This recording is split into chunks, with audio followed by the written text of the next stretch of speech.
আসসালামু আলাইকুম ওরহমতুল্লাহি ওবারাকাতুহু। আমি এখন উপস্থিত আছি ডোমকল স্টেডিয়ামে।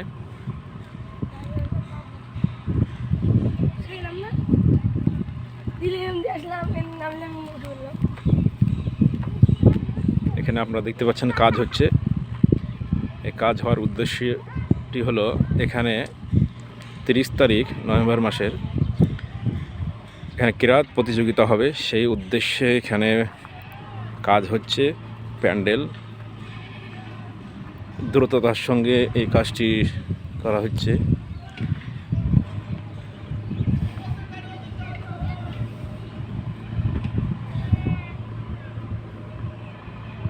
স্টেডিয়ামের কাজও অনেকটা সম্পন্ন হওয়ার মধ্যে।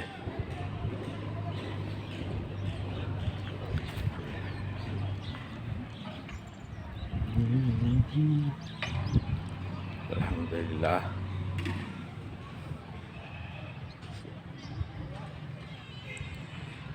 প্রায় 20,000 মানুষের আয়োজন এই মাঠে হবে এবং মেয়েদেরও দেখার সুযোগ আছে অন্য একটি স্থানে।